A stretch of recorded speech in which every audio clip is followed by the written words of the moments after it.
رات کا تیسرا پہر تھا اور سڑک پر دور دور تک کوئی دوسری گاڑی نظر نہیں آ رہی تھی۔ ایس پی قیام شاہ اسٹیئرنگ پر دونوں ہاتھ جمائے سامنے دیکھ رہا تھا جب اچانک ایک موڑ مڑتے ہی سامنے لال رنگ کے بھاری عروسی جوڑے میں ایک لڑکی سڑک کے بیچوں بیچ پاگلوں کی طرح دوڑتی ہوئی آ رہی تھی۔ شٹ! قیام نے زور سے بریک پر پاؤں رکھا، گاڑی کے ٹائر سڑک پر بری طرح چیخے۔ لڑکی نے خوف سے اپنی آنکھیں بند کر لیں اور زوردار بریک کی وجہ سے گاڑی بالکل اس کے گھٹنوں کے پاس آ کر رکی۔ اگر ایک سیکنڈ کی بھی دیر ہوتی تو وہ گاڑی کے نیچے ہوتی۔ قیام کا دل سینے میں دھک دھک کر رہا تھا۔ اس نے غصے سے گاڑی کا دروازہ کھولا اور باہر نکل آیا۔ ارے محترمہ، اندھی ہے کیا؟ قیام نے اونچی آواز میں غصے سے تپتے ہوئے کہا۔ آدھی رات کو سڑک کے بیچ مرنے کا شوق چڑھا ہے؟ لڑکی نے ہانپتے ہوئے اپنی آنکھیں کھولی۔ قیام کا یہ لہجہ سنتے ہی اس کے چہرے کا خوف غائب ہوا اور تیور بدل گئے۔ اس نے اپنے بھاری لہنگے کو ایک ہاتھ سے اٹھایا اور دوسرے ہاتھ کی انگلی قیام کی طرف اٹھا دی۔ تیرا بیڑا غرق ہو، تیرے سر کے بال اڑ جائیں، بڑا آیا مجھے اندھی کہنے والا، اندھوں کی طرح گاڑی چلا کر مجھ سے ہی ٹھوکنے لگے ہیں، اب مجھے ہی اندھا بول رہی ہو؟ سارا نے بنا روکے ایک ہی سانس میں الٹی سیدھی سنا ڈالی۔ قیام دنگ رہ گیا۔ زبان کو لگام تو لڑکی، میں پولیس افسر ہوں، 1 منٹ میں اندر کر دوں گا یہ بدتمیزی۔ قیام نے دانت پیستے ہوئے اپنی انگلی سے اشارہ کیا۔ پولیس والے ہو تو اپنے تھانے میں رہو، سڑک پر غنڈہ گردی مت کرو۔ سارا نے تب کر جواب دیا لیکن اسی لمحے اس کے منہ سے ایک ہلکی سی چیخ نکلی۔ آہ! قیام کی نظر اس کے دائیں بازو پر پڑی جہاں سے خون بہ رہا تھا اور اس کا قیمتی عروسی جوڑا وہاں سے پھٹا ہوا تھا، شاید بھاگتے ہوئے وہ کہیں بری طرح گری تھی۔ قیام نے غصہ تھوکا اور آگے بڑھ کر اسے بازو سے تھام لیا۔ چھوڑو مجھے، ہاتھ مت لگاؤ۔ سارا نے پیچھے ہٹنے کی کوشش کی لیکن اس کے جسم میں اب ہمت نہیں تھی۔ چپ کر کے بیٹھو گاڑی میں ورنہ یہی سڑک پر چھوڑ جاؤں گا، پھر جو پیچھے آ رہے ہیں وہ خود سنبھال لیں گے تمہیں، قیام نے سرد لہجے میں کہا۔ سارا نے سڑک کے اندھیرے موڑ کی طرف دیکھا جہاں دور سے کسی گاڑی کی ہیڈ لائٹس چمکتی ہوئی نظر آ رہی تھی۔ وہ خوف سے کانپ اٹھی اور بنا کچھ بولے فوراً گاڑی کا اگلا دروازہ کھول کر اندر بیٹھ گئی۔ قیام نے ایک گہرا سانس لیا، گاڑی کا دروازہ بند کیا اور تیزی سے گاڑی آگے بڑھا دی۔ گاڑی کے اندر مکمل خاموشی تھی۔ قیام نے اسٹیئرنگ گھماتے ہوئے سائڈ مرر سے دیکھا، وہ اپنے بازو کو دبا کر درد ضبط کرنے کی کوشش کر رہی تھی۔ کہاں جانا ہے تمہیں؟ قیام نے سامنے دیکھتے پوچھا۔ سارا نے کوئی جواب نہیں دیا، وہ بس کھڑکی سے باہر دیکھ رہی تھی، جیسے اسے خود نہیں معلوم تھا کہ اسے کہاں جانا ہے۔ میں کچھ پوچھ رہا ہوں تم سے، گھر ہے تمہارا؟ اور وہ ہے کہاں؟ اس حالت میں رات کے 3 بجے سڑک پر کیا کر رہی ہو؟ قیام کی آواز میں اب سختی تھی۔ میرا کوئی گھر نہیں ہے، بس گاڑی چلاتے رہو، رکنا مت، سارا نے روندھی ہوئی آواز میں کہا اور اپنی بائیں ہتھیلی سے آنسو صاف کیے۔ قیام نے اسے دیکھا، ایک لڑکی شادی کے جوڑے میں زخمی حالت میں رات کے اس پہر بھاگ رہی ہے، یہ کوئی عام بات نہیں تھی۔ اس کا پولیس والا دماغ خطرے کی گھنٹی بجا رہا تھا لیکن اس وقت وہ اسے سڑک پر بھی نہیں پھینک سکتا تھا۔ دیکھو، میں تمہیں کسی مصیبت میں نہیں ڈالنا چاہتا لیکن میں تمہیں اپنے ساتھ گھما بھی نہیں سکتا۔ میں تمہیں اپنے ایک دوست کے فلیٹ پر لے جا رہا ہوں، وہاں تمہاری مرہم پٹی کر دیتا ہوں، اس کے بعد صبح پولیس اسٹیشن میں بات ہوگی۔ قیام نے صاف لفظوں میں اپنی پلاننگ بتائی۔ سارا نے کچھ نہیں کہا، بس خاموشی سے سر جھکا لیا۔ اس کے پاس اس وقت کوئی دوسرا راستہ بھی نہیں تھا۔ تقریباً 20 منٹ بعد جب قیام نے گاڑی ایک سنسان مگر پوش علاقے کی بلڈنگ کے سامنے روکی، یہ اس کے جگری دوست کا فلیٹ تھا جو اکثر خالی رہتا تھا اور قیام کے پاس اس کی ایک چابی ہمیشہ ہوتی تھی۔ قیام گاڑی سے اترا اور سارا کے لیے دروازہ کھولا۔ سارا گاڑی سے باہر نکلی، اس کا بھاری لہنگا اس کے پیروں میں پھنس رہا تھا، اوپر سے بازو کا زخم اب تڑپا رہا تھا۔ قیام خاموشی سے اس کے ساتھ چلا اور دونوں لفٹ کے ذریعے تیسری منزل پر پہنچ گئے۔ تم یہاں بیٹھو، میں فرسٹ ایڈ باکس لے کر آتا ہوں۔ قیام نے فلیٹ کا مین دروازہ کھول کر اندر داخل ہوتی لاؤنج کی طرف اشارہ کیا جہاں اندھیرا تھا۔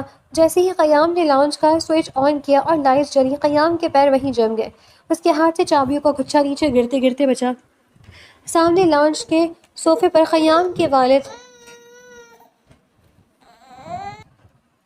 اس کی والدہ، چچا چچی اور کزنز بیٹھے ہوئے تھے۔ سب کے چہرے پر شدید پریشانی اور خوف تھا لیکن جیسے ہی لائٹ جلی اور ان سب کی نظریں دروازے پر پڑی، پورا خاندان اچھل پڑا۔ سب کے حیران اور پھٹی پھٹی نظریں قیام پر اور اس کے پیچھے کھڑی لال عروسی جوڑے ملبوس زخمی سارا پر جم گئی۔ سارا بھی اچانک اتنے سارے لوگوں کو دیکھ کر شاک میں آ گئی اور 2 قدم پیچھے ہٹ گئی۔ کمرے میں ایک سیکنڈ کے لیے خاموشی چھا گئی۔ یہ کون ہے قیام؟ قیام کی ماں صوفے سے اٹھی، ان کی آواز میں حیرت اور غصے کا مکسچر تھا۔ قیام کا دماغ اس وقت سن ہو گیا، اسے سمجھ نہیں آ رہا تھا کہ اس کا پورا خاندان رات کے اس پہر اپنے گھر چھوڑ کر اس کے دوست کے فلیٹ پر کیا کر رہا ہے۔ یہاں لیکن اس وقت اپنے گھر والوں کے سامنے ایک انجان لڑکی کے ساتھ پکڑے جانے کا مطلب تھا کہ بات کا بتنگڑ بن جانا۔ اگر وہ سچ بتاتا کہ یہ سڑک پر ملی ہے تو کوئی یقین نہ کرتا۔ قیام نے ایک لمبا سانس لیا، اپنے چہرے پر زبردستی کی مسکراہٹ سجائی۔ سارا کا وہ بازو جس پر زخم نہیں تھا اسے مضبوطی سے پکڑا اور اسے اپنے قریب کر لیا۔ امی، یہ بیگم ہے میری، شادی کر لی ہے ہم نے۔ قیام میں اتنے اطمینان سے جھوٹ بولا جیسے وہ کوئی عام بات کر رہا ہو۔ اس اچانک کے حملے پر سارا بری طرح تڑپی۔ اس نے شاک سے قیام کی طرف دیکھا، اس کی آنکھیں باہر نکلنے کو ہو رہی تھی۔ کیا؟ ارے باولا ہو گیا ہے کیا تو؟ میں کب تمہاری؟ اس سے پہلے کہ سارا اپنا منہ کھول کر پورا سچ اگلتی اور قیام کا پلان چوپٹ کرتی، قیام نے زبردستی مسکراتے ہوئے فوراً اس کی کمر کے پیچھے ہاتھ رکھ کر اسے زور سے دبا دیا اور دانتوں کے بیچ چبا چبا کر بولا، ہاں جان، مجھے معلوم ہے تم ابھی تک غصے میں ہو، پر اب سب کے سامنے تو سچ مان لو۔ اس نے سارا کی طرف ایسی خطرناک نظر سے دیکھا کہ سارا کے حلق میں ہی الفاظ پھنس کر رہ گئے۔ شادی؟ تمہارا دماغ تو ٹھیک ہے؟ اس کے والد غصے سے کھڑے ہو گئے۔ اب بس آئی میری بات تو سنیں، میں سب کچھ واضح کرتا ہوں۔ قیام نے سارا کے بازو پر اپنی گرفت مزید مضبوط کرتے ہوئے والد کو پرسکون کرنے کی کوشش کی۔ کیا واضح کرو گے قیام؟ اس کی چچی نے صوفے سے اٹھتے ہوئے تنزن سارا کے پھٹے ہوئے عروسی جوڑے اور بازو سے بہتے خون کو دیکھا۔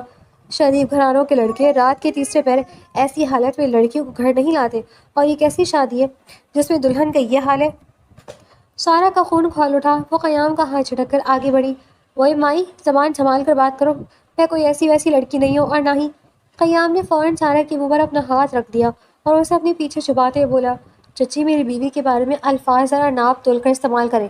ہم پر حملہ ہوا تھا، یہ زخم اسی وجہ سے لگا ہے۔ پھر وہ اپنے والد کی طرف مڑا، چہرے پر سنجیدگی لے آیا۔ ابا، آپ لوگ یہاں اس وقت کیوں ہیں؟ گھر پر کیا ہوا ہے؟ اس کے والد شاہ صاحب نے ایک گہرا سانس لیا۔ سکندر جیل سے رہا ہو گیا ہے قیام۔ شام کو اس کے بندوں نے ہمارے گھر پر فائرنگ کی ہے۔ وہ تمہارے بڑے بھائی کی موت کا بدلہ پورے خاندان سے لینا چاہتا ہے، اس لیے ہمیں جان بچا کر یہاں تمہارے دوست کے فلیٹ پر آنا پڑا۔ قیام کے جسم میں جیسے بجلی دوڑ گئی، اس کے ہاتھ کی مٹھیاں بھیج گئی۔ ماضی کا وہ تاریک باغ، وہ پرانی دشمنی جس نے اس کے معصوم بڑے بھائی کی جان لی تھی، ایک بار پھر ان کے سامنے کھڑی تھی۔ صوفے پر بیٹھا قیام کا کزن حیدر اٹھ کھڑا ہوا۔ ارے واہ بھائی، ادھر ہماری جان پر بنی ہوئی ہے، اور ادھر بڑے بھائی صاحب نے فلمی انداز میں بھابھی کو اغوا کر کے شادی بھی رچا لی۔ حیدر نے سارا کی طرف دیکھ کر شرارت سے آنکھ ماری۔ ویسے بھابھی ماننا پڑے گا، غصہ تو آپ کا بالکل ہمارے ایس پی صاحب جیسا ہی ہے، جوڑی نمبر 1 ہے۔ تم چپ کرو حیدر، قیام کی ماں نے اسے ڈانٹا اور پھر سارا کے پاس آئیں۔ سارا خوف سے ایک قدم پیچھے ہوئی۔ قیام کی ماں نے سارا کا زخمی بازو دیکھا تو ان کا دل پگھل گیا۔ دشمنی اور غصہ اپنی جگہ، لیکن وہ ایک ماں تھی۔ حیدر کی ماں فرسٹ ایڈ باکس لاؤ اندر سے۔ انہوں نے چچی کو آواز دی اور سارا کا ہاتھ پکڑ کر اسے صوفے پر بٹھایا۔ شادی کیسے ہوئی، کیوں ہوئی، یہ سب صبح دیکھیں گے، ابھی اس بچی کا خون بہہ رہا ہے۔ سارا نے حیرت سے قیام کی ماں کو دیکھا۔ سارا کی آنکھیں نم ہو گئی۔ قیام دور کھڑا یہ سب دیکھ رہا تھا۔ مرہم پٹی ہونے کے بعد قیام سارا کو زبردستی کھینچ کر فلیٹ کے آخری کمرے میں لے گیا اور دروازہ اندر سے لاک کر دیا۔ تمہارا دماغ خراب ہے، سب کے سامنے کیا بکواس کر رہے تھے تم؟ سارا نے کمرے میں داخل ہوتے ہی چیخیں مارنا شروع کر دی۔ میں تمہاری بیوی ہوں، شرم نہیں آئی جھوٹ بولتے ہوئے؟ قیام نے لپک کر سارا کو دیوار سے لگایا اور اس کے چہرے کے بالکل قریب ہو کر دھیمی لیکن کاٹ دار آواز میں بولا، ہوش میں بات کرو لڑکی، اگر میں وہاں یہ جھوٹ نہ بولتا تو میرے والد تمہیں اسی وقت تھانے کر دیتے، اور جو لوگ تمہارے پیچھے لگے وہ تھانے سے تمہیں آسانی سے اٹھا لیتے۔ سارا نے تڑپ کر اس کی آنکھوں میں دیکھا۔ تو تم نے مجھ پر احسان کیا ہے؟ ہاں، احسان کیا ہے۔ قیام نے اس کا بازو چھوڑتے ہوئے کہا، اب سیدھی طرح بتاؤ، کون ہو تم، اور اس عروسی جوڑے میں کس کے گھر سے بھاگ کر آ رہی ہو؟ سارا نے ایک تلخ ہنسی۔ میں کہاں سے بھاگ کر آئی ہوں، یہ میرا ذاتی معاملہ ہے، تمہیں بتانا ضروری نہیں سمجھتی۔ ذاتی معاملہ ہے، ٹھیک ہے، لیکن یاد رکھنا اب تم اس گھر سے باہر نہیں جا سکتی جب تک مجھے تمہارا سچ معلوم نہ ہو جائے۔ تم مجھے قید نہیں رکھ سکتے، سارا نے غصے سے کہا۔ میں ایک پولیس افسر ہوں سارا، میں کچھ بھی کر سکتا ہوں۔ قیام نے سرد لہجے میں کہا اور سارا کو اسی کمرے میں چھوڑ کر خود باہر نکل گیا، دروازہ باہر سے بند کرتے ہوئے تاکہ وہ کہیں بھاگ نہ سکے۔ سارا نے بند دروازے کو دیکھا اور وہیں فرش پر بیٹھ کر رونے لگی۔ اس کا اپنا ماضی بھی کسی جہنم سے کم نہیں تھا، اور اب وہ ایک ایسے طوفان میں پھنس چکی تھی جہاں ہر طرف خطرہ ہی خطرہ تھا۔ قیام لاؤنج میں واپس آئے تو سب گھر والے جا چکے تھے، بس اس کا جگری دوست اور فلیٹ کا مالک دانیال وہاں کھڑا اس کا ہی انتظار کر رہا تھا۔ قیام، معاملہ بہت خراب ہے۔ دانیال نے اس کے کندھے پر ہاتھ رکھا۔ سکندر صرف تمہارے گھر پر فائرنگ کر کے نہیں رکا، مجھے مخبروں سے پتہ چلا ہے کہ اس نے شہر کے سارے راستے سیل کروا دیے ہیں اپنے بندوں سے۔ وہ تمہاری کسی کمزوری کی تلاش میں ہے۔ قیام نے گہرا سانس لیا اور کھڑکی سے باہر دیکھا جہاں اب صبح کا ہلکا سا اجالا پھیل رہا تھا۔ میری سب سے بڑی کمزوری میرا خاندان ہے دانیال، انہیں یہاں سے محفوظ جگہ منتقل کرنا ہوگا۔ اور وہ لڑکی؟ دانیال نے کمرے کی طرف اشارہ کیا۔ وہ کون ہے؟ سچ مچ نکاح کر لیا ہے یا نہیں؟ وہ بس ایک مصیبت ہے جو غلط وقت میں میرے سامنے آ گئی ہے۔ قیام نے دانیال کو دیکھا، پر مجھے شک ہے کہ اس کا یہاں آنا محض ایک اتفاق نہیں ہے، اس کے پیچھے بھی کوئی گہرا راز ہے۔ ابھی وہ دونوں بات کر ہی رہے تھے کہ اچانک فلیٹ کی بیل زور زور سے بجنے لگی، جیسے کوئی دروازہ توڑ دینا چاہتا ہو۔ قیام اور دانیال نے چونک کر ایک دوسرے کو دیکھا۔ قیام نے فوراً اپنی گن نکالی اور ہینڈل پر ہاتھ رکھا۔ قیام نے دانیال کو پیچھے رہنے کا اشارہ کیا اور دبے قدموں دروازے کی طرف بڑھا۔ بیل مسلسل بج رہی تھی جیسے باہر کھڑے بندے کا سفر جواب دے رہا ہو۔ قیام نے گن کا سیفٹی لاک کھولا اور دروازے کے ہول سے باہر جھانکا۔ باہر کوئی دشمن نہیں بلکہ اس کا کزن حیدر کھڑا تھا جس کے ہاتھ میں ناشتے کا تھیلا تھا۔ قیام نے ایک لمبا سانس لیا اور گن پیچھے چپاتے ہوئے غصے سے دروازہ کھولا۔ تمہارا دماغ خراب ہے حیدر، اس طرح کون بیل بجاتا ہے؟ قیام نے چبا چبا کر کہا۔ حیدر نے اندر گھستے ہوئے سینے پر ہاتھ رکھا۔ اوہو بھائی جان، آپ تو ایسے گن تانے رہے ہیں جیسے میں ناشتہ نہیں بم لے کر آیا ہوں۔ اب بندہ صبح صبح بھابھی کے لیے گرم گرم نان چنے بھی نہ لائے۔ دانیال نے ہنستے ہوئے قیام کے کندھے پر ہاتھ رکھا۔ شکر کر قیام، یہ حیدر ہی تھا۔ چلو میں اب نکلتا ہوں، تھانے سے کچھ پتہ کرنا ہے سکندر کے بارے میں، تم اپنا خیال رکھو۔ دانیال یہ کہہ کر باہر نکل گیا۔ قیام نے حیدر کے ہاتھ سے تھیلا چھینا اور بولا، تم اب جاؤ یہاں سے اور ابا کو کہنا کہ جب تک میں نہ کہوں فلیٹ سے باہر قدم بھی نہ نکالے۔ حیدر کے جانے کے بعد قیام لاؤنج میں اکیلا رہ گیا۔ اس نے سارا کے کمرے کا لاک کھولا اور اندر داخل ہوا۔ سارا بیڈ پر گھٹنوں میں سر دیے بیٹھی تھی۔ ناشتے کی خوشبو پر اس نے سر اٹھا کر قیام کو دیکھا۔ اس کی آنکھیں رات بھر رونے کی وجہ سے سوجی ہوئی تھیں۔ ناشتہ کر لو۔ قیام نے تھیلا میز پر رکھا۔ مجھے کچھ نہیں کھانا، مجھے یہاں سے جانے دو۔ سارا کی آواز میں اب وہ پہلی والی تیزی نہیں تھی، صرف ایک بے بسی تھی۔ میں نے کہا نا تم تب تک نہیں جا سکتی جب تک سچ نہیں بتا دیتی۔ قیام نے کرسی کھینچی اور اس کے سامنے بیٹھ گیا۔ تمہارے پیٹھ پیچھے کوئی بہت بڑا خطرہ ہے سارا، اور میرے پیچھے بھی۔ اگر ہم دونوں نے ایک دوسرے سے جھوٹ بولا تو نقصان دونوں کا ہی ہوگا۔ سارا نے تلخ مسکراہٹ کے ساتھ قیام کی آنکھوں میں دیکھا۔ تم پولیس والے ہمیشہ ہر انسان کو مجرم کیوں سمجھتے ہو؟ میرے پیچھے کوئی وڈیرا یا گنڈا نہیں ہے۔ میری اپنی سگی ماسی مجھے ایک ایسے بوڑھے آدمی کو بیچ رہی تھی جو پہلے سے شادی شدہ تھا، صرف چند پیسوں کے لیے۔ میں اس زبردستی کے نکاح سے بھاگی ہوں۔ اب بتاؤ کیا کرو گے میرا؟ سارا کی بات سن کر قیام کا دل اندر سے کٹ کر رہ گیا۔ تمہارے ماں باپ؟ قیام نے دھیمی آواز میں پوچھا۔ سارا نے نظر سے جھکا لی، اس کی آنکھوں سے آنسو گرا۔ وہ بچپن میں ہی ایک حادثے میں مر گئے تھے، تب سے ماسی کے ٹکڑوں پر پل رہی تھی، اور انہوں نے میرا یہ صلہ دیا کہ میری زندگی کا سودا کر دیا۔ کمرے میں ایک گہری خاموشی چھا گئی۔ قیام سارا کے دکھ کو محسوس کر پا رہا تھا کیونکہ وہ خود بھی اپنوں کو کھونے کا درد جانتا تھا۔ اس نے اپنا لہجہ نرم کرتے ہوئے کہا، ٹھیک ہے، تم جب تک چاہو یہاں رہ سکتی ہو، اب کوئی تمہیں زبردستی نہیں بیچے گا۔ سارا نے حیرت سے سر اٹھا کر اسے دیکھا۔ اس سخت مزاج پولیس افسر کی زبان سے اتنی نرم بات سن کر اس کے دل کو سکون ملا۔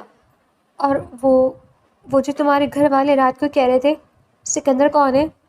سارا نے ہچکچاتے ہوئے پوچھا۔ قیام کا چہرہ ایک دم سخت ہو گیا، جیسے کسی نے اس کے پرانے زخم پر نمک چھڑک دیا ہو۔ وہ اٹھ کر کھڑکی کے پاس چلا گیا اور باہر دیکھنے لگا۔ وہ میری زندگی کا سب سے بڑا مجرم ہے سارا۔ قیام کی آواز میں گہرا دکھ اور نفرت تھی، اور آنکھیں سرخ ہو رہی تھیں۔ آج سے 3 سال پہلے میں نے اس کی منشیات کے اڈے پر چھاپا مارا تھا۔ اس کا بدلہ لینے کے لیے اس نے میرے 20 سال چھوٹے بھائی کو کالج سے آتے ہوئے بیچ سڑک پر گولیوں سے بھون دیا تھا۔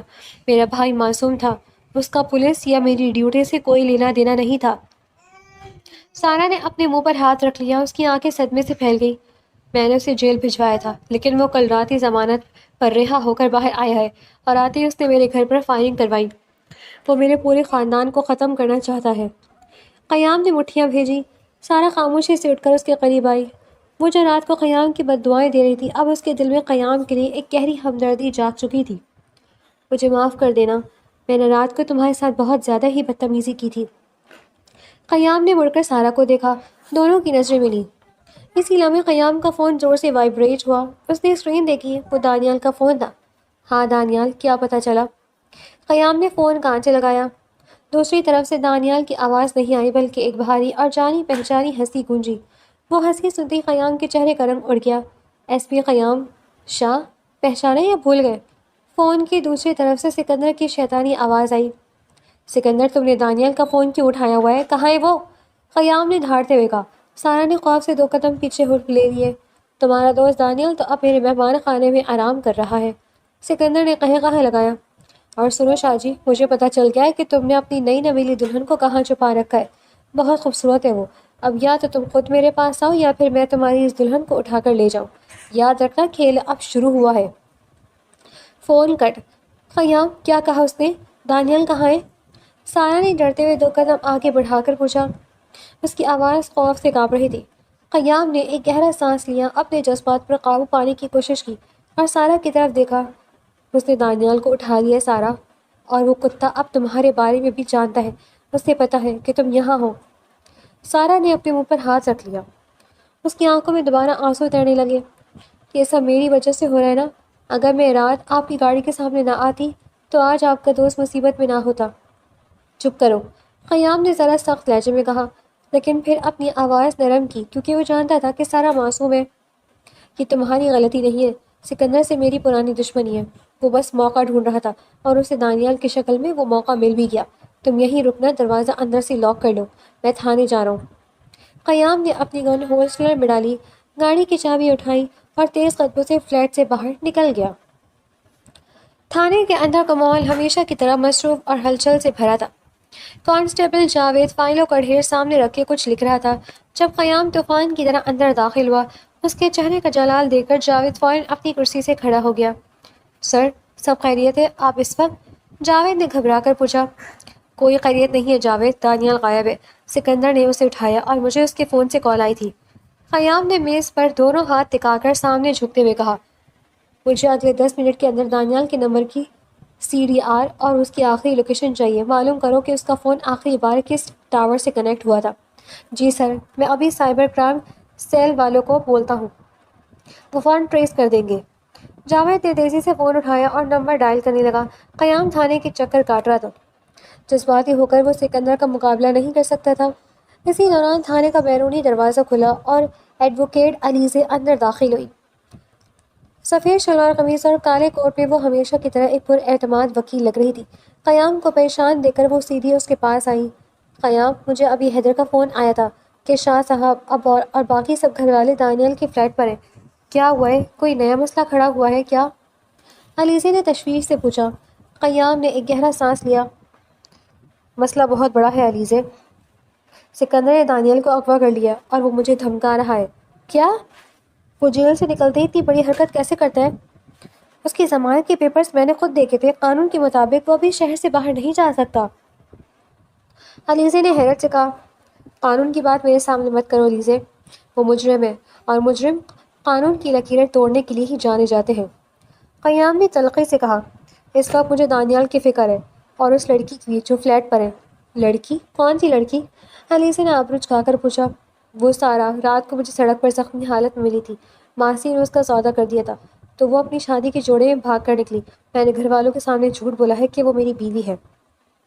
قیام نے جلدی پوری بات بتائی۔ علیزے کا چہرہ ایک دم سخت ہو گیا، اس کی آنکھوں میں ایک عجیب سی چمک آئی۔ بیوی؟ قیام، تم پاگل ہو گئے ہو؟ ایک انجان لڑکی کے لیے تم نے اپنے خاندان سے اتنا بڑا جھوٹ بول دیا؟ چلو میں بھی دیکھتی ہوں کون ہے وہ، میں تمہارے ساتھ فلیٹ پر چل رہی ہوں، قانونی طور پر اس کی ماسی کے خلاف کیس میں ہی تیار کروں گی۔ قیام اور علیزے جب فلیٹ پر پہنچے تو سارا نے ڈرتے دروازہ کھولا۔ قیام کو دیکھ کر اس کی جان میں جان آئی، لیکن اس کے پیچھے کھڑی علیزے کو دیکھ کر سارا کے ماتھے پر بل پڑ گئے۔ تم ٹھیک ہو سارا؟ قیام نے اندر داخل ہوتے ہی پوچھا۔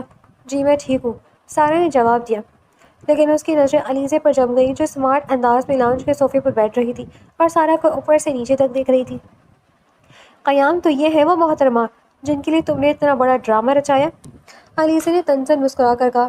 پھٹا ہوا عروسی جوڑا بازو پر پڑتی۔ قیام، تمہارا ٹیسٹ اتنا بدل جائے گا میں نے سوچا نہیں تھا۔ سارا کو علیزے کا یہ لہجہ بالکل پسند نہیں آیا، اس کا خون کھول اٹھا۔ وہ قیام کے پاس آ کر کھڑی ہو گئی اور علیزے کی طرف دیکھ کر بولی، مسٹر ایس پی، اپنی اس دوست سے کہیں کہ اپنی یہ تیز زبان اور وکالت عدالت میں دکھائیں۔ مجھے اس طرح گھورنے کی ضرورت نہیں ہے۔ سارا، یہ علیزے ہے، میری پرانی دوست اور ایڈوکیٹ، یہ تمہاری ماسی کے خلاف کیس تیار کرنے میں ہماری مدد کرے گی۔ قیام نے دونوں کے بیچ کا ماحول ٹھنڈا کرنے کے لیے جلدی سے کہا، مدد؟ مجھے کسی کی مدد نہیں چاہیے، میں خود اپنا خیال رکھ سکتی ہوں، سارا نے چڑھ کر کہا اور علیزے سے منہ پھیر لیا۔ علیزے نے ایک گہرا سانس لیا اور اپنے بیگ سے ڈائری نکالتے ہوئے بولی، مجھے تمہاری ماسی کا نام اور پتہ چاہیے تاکہ میں اس کے خلاف کارروائی شروع کر سکوں۔ تھانے سے کانسٹیبل جاوید کا فون دوبارہ آیا تو قیام نے فون اٹھایا۔ سر دانیال بھائی کے فون کا آخری سگنل پرانی غلہ منڈی کے پاس سے ملا ہے، لیکن نمبر اب بند ہے، جاوید نے رپورٹ دی۔ ٹھیک ہے جاوید، تم اپنی ٹیم تیار کرو، لیکن سنو، کوئی سائرن نہیں بجے گا، بالکل عام گاڑیوں میں نکلنا ہے۔ اگر سکندر کو شک ہو گیا تو وہ دانیال کو نقصان پہنچا سکتا ہے۔ اور ایک کام اور کرو، سارا کی ماسی رحیمان کا پتہ معلوم کرو، اسے بھی تھانے اٹھا کر لاؤ، قیام نے کڑکدار آواز میں حکم دیا۔ قیام نے فون بند کیا اور علیزے کی طرف مڑا۔ علیزے، تم سارا کے پاس یہی رکو، میں جاوید کے ساتھ نکل رہا ہوں، ماسی رحیمان کو بھی پولیس اٹھا رہی ہے، اس سے جو معلومات ملیں گی وہ میں تمہیں بھیج دوں گا۔ قیام، تم اکیلے جا رہی ہو، یہ خطرناک ہو سکتا ہے۔ علیزے نے اٹھ کر قیام کا بازو پکڑتے ہوئے کہا، اس کی آواز میں قیام کے لیے فکر صاف ظاہر تھی۔ سارا نے علیزے کا قیام کا بازو پکڑنا دیکھا تو اس کے اندر ایک عجیب سی جلن کی لہر دوڑ گئی۔ وہ آگے بڑھی اور قیام کے سامنے کھڑی ہو گئی۔ قیام، آپ اپنا خیال رکھنا اور دانیال بھائی کو صحیح سلامت واپس لانا۔ قیام نے سارا کی آنکھوں میں دیکھا، اس نے سر ہلایا اور فلیٹ سے باہر نکل گیا۔ تھانے کے لاک اپ کے باہر ماسی رحیمان پولیس والیوں کے سامنے رو رو کر ڈرامہ کر رہی تھی۔ قیام جب تفتیشی کمرے میں داخل ہوا تو اس کا چہرہ دیکھ کر ماسی کے آنسو وہیں خوش ہو گئے۔ صاحب، میرا کیا قصور ہے؟ میری بھانجی رات کو گھر سے بھاگ گئی، میری تو پورے محلے میں بدنامی ہو گئی، ماسی نے ہاتھ جوڑ کر کہا۔ قیام نے میز پر اتنے زور سے ہاتھ مارا کہ ماسی اچھل پڑی۔ منہ بند رکھو عورت، تم نے 20 لاکھ روپے کی عوض سارا کا سودا جس نواب صابر سے کیا تھا وہ شہر کا جانا مانا بدماش ہے اور سکندر کا رائٹ ہینڈ ہے۔ سچ بتاؤ، سکندر کہاں چھپا ہوا ہے؟ ماسی رحیمان خوف سے کانپنے لگی۔ صاحب، مجھے نہیں معلوم سکندر کون ہے، مجھے تو بس نواب صابر نے پیسے دیے تھے اور کہا تھا کہ لڑکی کو رات کے وقت گاڑی میں بٹھا دینا۔ جاوید، اس عورت کو اندر کرو اور ذرا پولیس والے طریقے سے پوچھو، یہ ایسے نہیں مانے گی۔ قیام نے سرد لہجے میں کہا، نہیں صاحب نہیں، میں بتاتی ہوں۔ ماسی نے روتے ہوئے کہا، نواب صابر کا ایک پرانا گودام ہے ریلوے اسٹیشن کے پیچھے، وہاں سکندر کی گاڑیاں کھڑی ہوتی ہیں اور اس کے بندے وہیں رہتے ہیں۔ قیام کی آنکھوں میں چمک آ گئی، اسے اپنی منزل کا سراغ مل گیا تھا۔ قیام نے تفتیشی کمرے سے نکلتے ہی جاوید کو اشارہ کیا، فورس تیار کرو، ریلوے اسٹیشن کے پیچھے جو پرانا گودام ہے وہاں چھاپا مارنا ہے، کوئی سائرن نہیں بجے گا، سب اپنے ہتھیار سنبھال کر رکھو۔ سر، وہاں سکندر کے مسئلہ بندے ہو سکتے ہیں، ہمیں اضافی نفری کی ضرورت تو نہیں؟ جاوید نے بیلٹ درست کرتے پوچھا۔ جتنے لوگ ہیں کافی ہیں جاوید، ہمیں وہاں لڑائی نہیں کرنی، دانیال کو نکالنا ہے اور سکندر کو دبوچنا ہے، چلو وقت اب ہے۔ قیام نے اپنی گن لوڈ کی اور تھانے کے باہر کھڑی سرکاری گاڑی کی طرف بڑھ گیا۔ ادھر فلیٹ پر علیزے لاؤنج میں بیٹھی کچھ فائلیں دیکھ رہی تھی، جبکہ سارا کچن کے دروازے پہ کھڑی اسے مسلسل گھور رہی تھی۔ علیزے کا بار بار قیام کو قیام کہنا اور اس کے حق کے لیے یوں آگے آگے رہنا سارا کو اندر ہی اندر کاٹ رہا تھا۔ تمہارا اور قیام کا کب سے لنک ہے؟ سارا نے کچن سے باہر آتے ہوئے پوچھا، اس کی آواز میں چڑچڑاہٹ صاف تھی۔ علیزے نے فائل سے نظریں ہٹائی اور ایک گہرا سانس لے کر صوفے کی پشت سے ٹیک لگا لی۔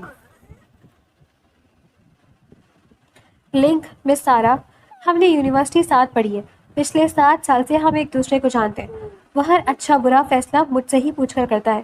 اچھا، پر رات کا یہ فیصلہ تو انہوں نے مجھ سے پوچھ کر کیا اور اپنے گھر والوں کے سامنے مجھے اپنی بیوی بھی بتا دیا۔ سارا نے صوفے کے پاس آ کر بازو سینے پر باندھ دیے۔ علیزے کے چہرے پر ایک طنزیہ مسکراہٹ آئی، وہ کھڑی ہوئی اور سارا کے بالکل قریب آ کر بولی، وہ فیصلے نہیں تھا سارا، وہ ایک پولیس آفیسر کی مجبوری تھی تمہیں بچانے کے لیے۔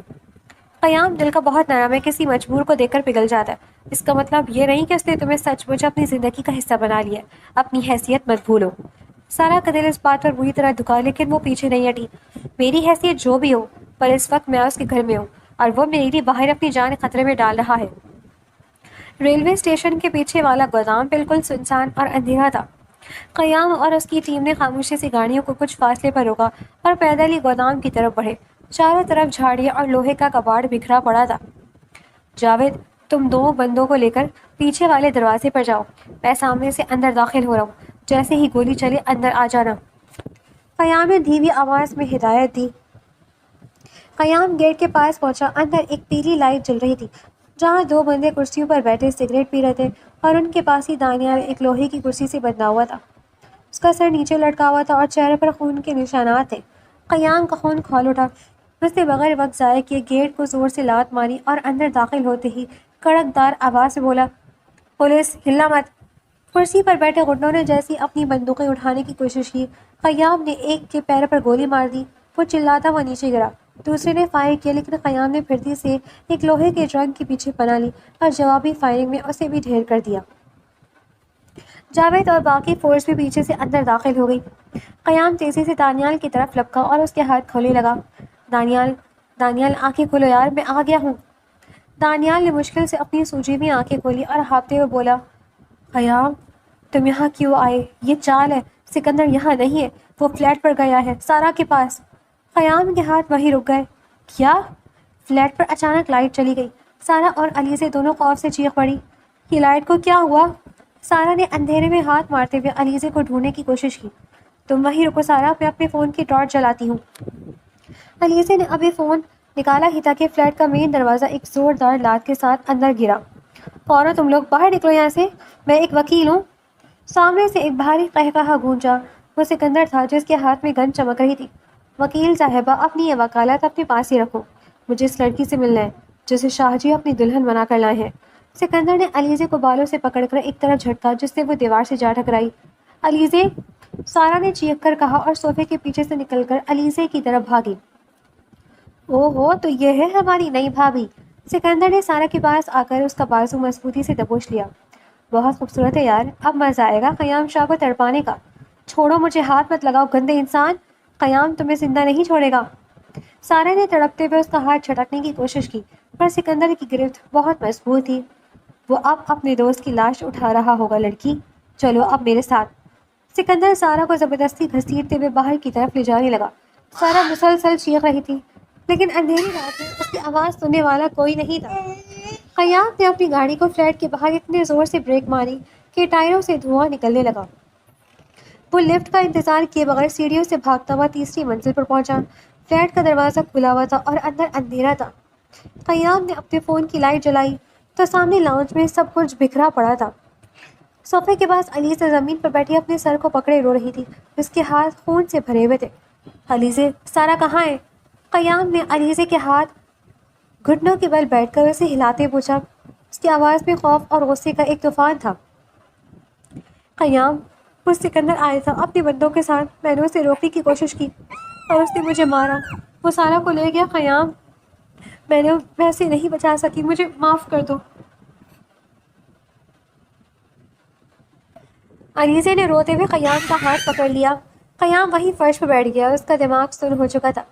ماضی کا وہ منظر اس کی آنکھوں کے سامنے گھوم گیا جب اس کے 20 سالہ چھوٹے بھائی کی لاش سڑک پر پڑی تھی، اور آج پھر اس کی نوکری اور اس کی دشمنی کی وجہ سے ایک اور معصوم لڑکی جو ابھی چند گھنٹے پہلے اس کی زندگی میں آئی تھی، موت کے منہ میں جا چکی تھی۔ میں تمہیں نہیں چھوڑوں گا سکندر، میں تمہیں جان سے مار دوں گا۔ قیام نے مٹھیاں بھیج کر دیوار پر اتنے زور سے مکہ مارا کہ اس کے اپنے ہاتھ سے خون نکلنے لگا۔ اس کی آنکھوں سے غصے اور دکھ کے آنسو بہہ رہے تھے۔ قیام لاؤنج میں کھڑا دیوار پر مکے مار رہا تھا جب اس کی جیب میں رکھا فون زور زور سے بجنے لگا۔ اس نے جلدی سے جیب سے فون نکالا، اسکرین پر نامعلوم نمبر چمک رہا تھا۔ قیام نے فون کان سے لگایا، اس کا سانس پھولا ہوا تھا۔ اس نے جلدی سے جیب سے فون نکالا، اسکرین پر نامعلوم نمبر چمک رہا تھا۔ قیام نے فون کان سے لگایا، اس کا سانس پھولا ہوا تھا۔ ہاں سکندر، کہاں ہے وہ؟ قیام نے دھاڑتے پوچھا۔ دوسری طرف سے وہی جانی پہچانی زہریلی ہنسی گونجی۔ شاہجیت نے غصے میں کیوں ہوں، ابھی تو کھیل شروع ہوا ہے۔ اپنی اس نئی چڑیا کو بچانا چاہتے ہو تو اسی پرانی سیمنٹ کی فیکٹری میں آ جاؤ جہاں تمہارے چھوٹے بھائی نے آخری سانس لی تھی۔ یاد رکھنا، اکیلے آنا، اگر کوئی دوسری گاڑی تمہارے پیچھے دیکھی تو لڑکی کی لاش بھی نہیں ملے گی۔ فون کٹ گیا۔ قیام نے فون کو دیکھا اور دانت پیستے ہوئے علیزے کی طرف مڑا جو اب تک فرش بیٹھی اپنے سر کا زخم دبا رہی تھی۔ علیزے، جاوید ہسپتال سے دانیال کو لے کر سیدھا تھانے جائے گا، تم یہیں رکو، میں پولیس فورس کو فون کر رہا ہوں، وہ تمہیں ہسپتال لے جائیں گے۔ قیام نے گن ہولسٹر میں ڈالتے ہوئے کہا، قیام تم اکیلے جا رہے ہو، وہ سکندر ہے، وہ تمہیں مار دے گا، اکیلے مت جاؤ۔ علیزے نے روتے ہوئے قیام کا ہاتھ پکڑا لیکن قیام پیچھے ہٹ گیا۔ میرے بھائی کی جان بھی اسی نے لی تھی علی سے۔ آج یہ کہانی ختم ہونی ہے، اب میں کسی اور معصوم کو اپنی وجہ سے مرنے نہیں دے سکتا۔ یہ کہہ کر خیام تیز قدموں سے فلیٹ سے باہر نکل گیا۔ فلیٹ کے باہر آ کر خیام نے اپنی سرکاری گاڑی چھوڑ دی کیونکہ سکندر نے مخبر ہر جگہ ہو سکتے تھے۔ اس نے اپنی ذاتی کاری گاڑی اسٹارٹ کی اور غصے میں ایکسیلیٹر پر پاؤں رکھ دیا۔ گاڑی سڑکوں کو چیرتے ہوئے شہر کے عقبی صنعتی علاقے کی طرف دوڑنے لگی۔ گاڑی چلاتے ہوئے قیام نے اپنا بلوٹوتھ آن کیا اور کانسٹیبل جاوید کو نمبر ڈائل کیا۔ جاوید، میری بات غور سے سنو۔ سکندر نے سارا کو اسی پرانی سیمنٹ فیکٹری میں رکھا ہوا ہے۔ وہ مجھے اکیلے بلا رہا ہے اور میں جا رہا ہوں۔ تم سرکاری گاڑیوں کے بغیر سول کپڑوں میں جا کر 5 بندے لے کر فیکٹری کے پچھلے راستے میں پوزیشن سنبھالو۔ جب تک میں فائر نہ کروں کوئی اندر نہیں آئے گا، سمجھ گئے؟ جی سر، بالکل سمجھ گیا۔ آپ پریشان نہ ہوں، ہم 10 منٹ میں وہاں پہنچ رہے ہیں۔ آپ اپنا خیال رکھیے گا، وہ جگہ بہت خطرناک ہے۔ جاوید نے دوسری طرف سے سنجیدگی سے جواب دیا۔ قیام نے فون بند کیا اور اسٹیئرنگ پر ہاتھ جمائے سامنے اندھیرے سڑک کو دیکھنے لگا۔ پرانی سیمنٹ فیکٹری کے ایک بڑے ٹوٹے پھوٹے ہال میں سارا کو ایک لوہے کے ستون کے ساتھ رسیوں سے مضبوطی سے باندھا گیا تھا۔ سکندر ہال کے بیچوں بیچ چکر کاٹ رہا تھا۔ اس کے ہاتھ میں پسٹل تھی جسے وہ بار بار گھما رہا تھا۔ اس کے 2 گنڈے دروازے پر پہرا دے رہے تھے۔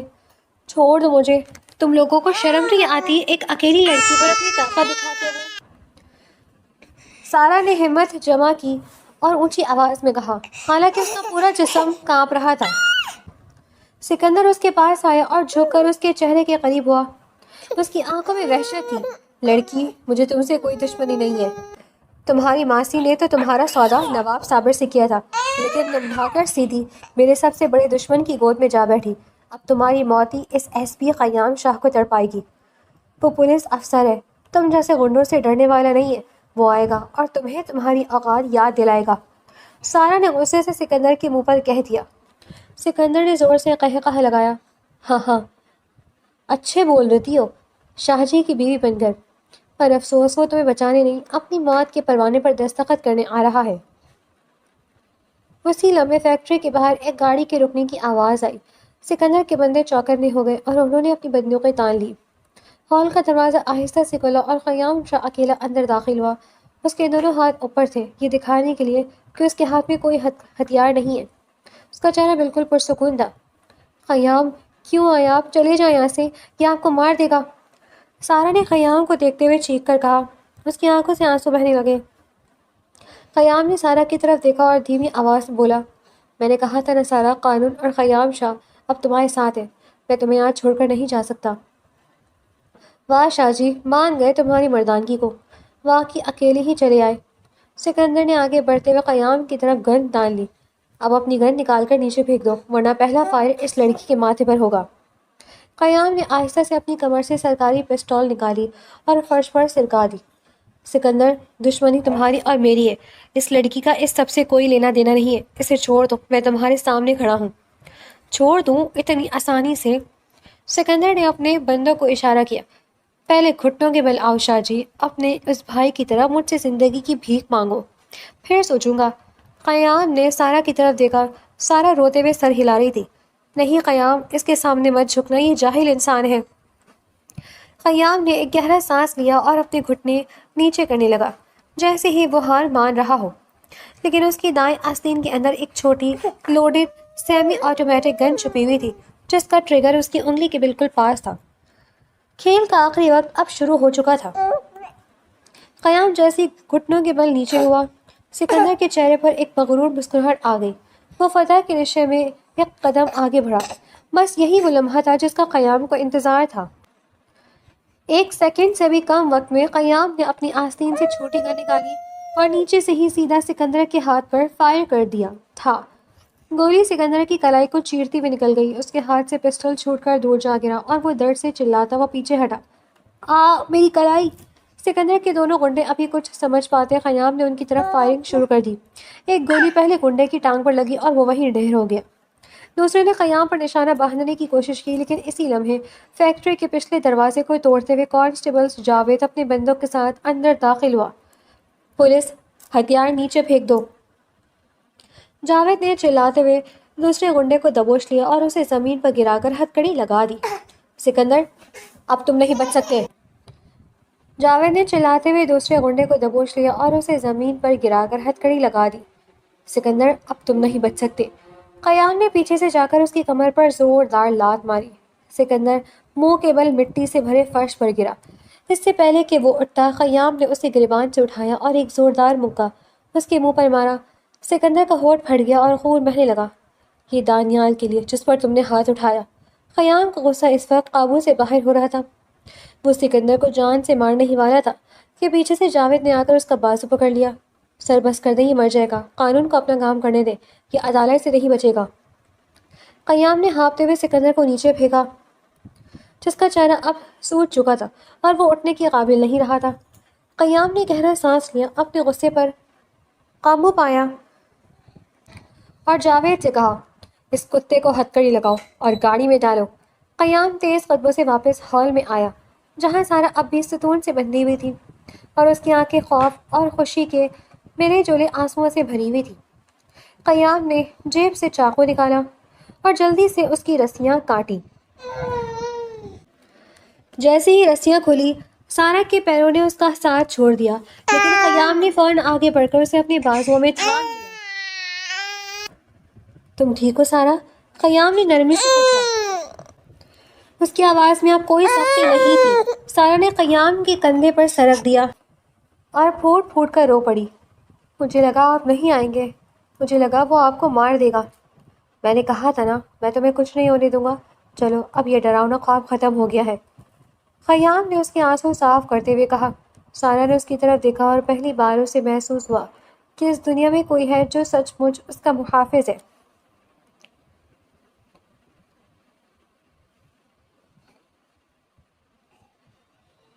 تین دن بعد انسداد دہشت گردی کی عدالت کے باہر میڈیا کا ہجوم تھا۔ ایڈوکیٹ علیزے، جس کے سر پر اب بھی پٹی بندھی ہوئی تھی، کورٹ روم سے باہر آئی۔ اس کے چہرے پر ایک بڑی مسکراہٹ تھی۔ باہر بینچ پر قیام اور سارا بیٹھے ہوئے تھے، جبکہ دانیال بھی وہیں بے ساکھی کے سہارے کھڑا تھا۔ مبارک ہو قیام، سکندر کی ضمانت نہ صرف منسوخ ہوئی ہے بلکہ اسے دانیال کے اغوا اور پرانے قتل کے کیس میں عمر قید کی سزا سنا دی گئی ہے۔ علیزے نے فائل لہراتے ہوئے کہا، شکر ہے اللہ کا، میرے بھائی کو آج انصاف مل ہی گیا۔ قیام نے اوپر دیکھ کر ایک سکون کا سانس لیا۔ علیزے پھر سارا کی طرف مڑی، جو اب ایک سادہ اور خوبصورت شلوار قمیص میں بیٹھی تھی۔ اور ہاں سارا، تمہاری ماسی رحیمان اور اس نواب صابر کو بھی انسانی اسمگلنگ اور زبردستی نکاح کے جرم میں 7 سال کی سزا ہو گئی ہے۔ اب تمہیں ان سے کوئی خطرہ نہیں ہے۔ سارا کھڑی ہوئی اور اس نے علیزے کی طرف ہاتھ بڑھایا۔ تھینک یو علیزے صاحبہ، میں نے آپ کے بارے میں غلط سوچا تھا، مجھے لگا آپ… سارا کہتے کہتے رک گئی اور شرما گئی۔ علیزے ہنس پڑی اور اس کا ہاتھ تھام لیا۔ مجھے معلوم ہے تمہیں کیا لگا تھا سارا، قیام میرا بہت اچھا دوست ہے، پر میں دیکھ سکتی ہوں کہ اس کی آنکھوں میں اب تمہارے لیے کیا ہے۔ وہ کبھی کسی لڑکی کے لیے اتنا پریشان نہیں ہوا۔ میں ہار مانتی ہوں، یہ پولیس والا اب تمہارا ہی ہے۔ یہ سن کر سارا کا چہرہ سرخ ہو گیا اور قیام نے گلا صاف کرتے ہوئے نظر جھکا لی۔ دانیال نے ہنستے ہوئے قیام کے کندھے پر ہاتھ رکھا اور اسے مارا۔ چلو یار، اب ہسپتال اور تھانے کے چکر ختم ہو تو اب بھائی کو سچ مچ کی شادی کی تیاری ہونی چاہیے۔ اگلے ہفتے شاہ صاحب کے گھر کا صحن روشنیوں سے جگمگا رہا تھا۔ قیام کے والدہ نے سارا کو گلے سے لگا رکھا تھا، جو اب سچ مچ کی دلہن بنی ہوئی تھی، پر اس بار اس کے چہرے پر خوف نہیں بلکہ ایک خوبصورت حیا تھی۔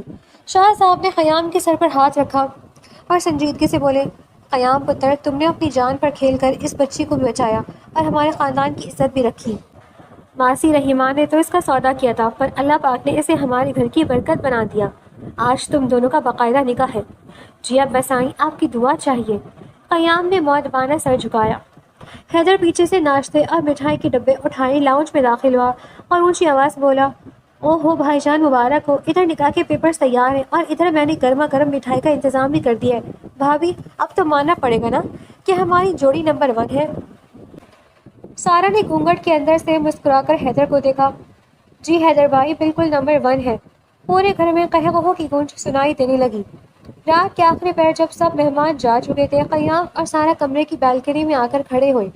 آسمان پر تارے چمک رہے تھے اور ٹھنڈی ہوائیں چل رہی تھیں۔ یہ بالکل وہی وقت تھا جب وہ دونوں پہلی بار سڑک پر ملے تھے، لیکن آج حالات بالکل مختلف تھے۔ قیام نے سارا کے پاس آ کر اس کا ہاتھ اپنے ہاتھ میں لیا۔ سارا نے چونک کر اسے دیکھا۔ تو محترمہ بیگم صاحبہ، اب بھی مجھے اندھا کہو گی یا اب بھی کہو گی کہ میرے سر کے بال اڑ جائیں؟ قیام نے پرانی بات یاد دلاتے ہوئے شرارت سے پوچھا۔ سارا کھلکھلا کر ہنس پڑی۔ اس نے قیام کے ہاتھ پر اپنی گرفت مضبوط کی اور اس کی آنکھوں میں دیکھتے ہوئے دھیمی آواز سے بولی، نہیں، اب کبھی نہیں کہوں گی۔ آپ اندھے نہیں ہیں قیام، آپ تو میری اندھیری زندگی کا اجالا ہے، میری زندگی کا سب سے خوبصورت حادثہ۔ قیام نے مسکرا کر اسے اپنے قریب کر لیا۔ سارا نے اس کے سینے پر سر رکھ دیا، جہاں اب خوف کی کوئی دھک دھک نہیں تھی، بلکہ ایک دوسرے کے لیے محبت اور ہمیشہ کا سکون تھا۔ دنیا کی کوئی طاقت اب انہیں جدا نہیں کر سکتی تھی۔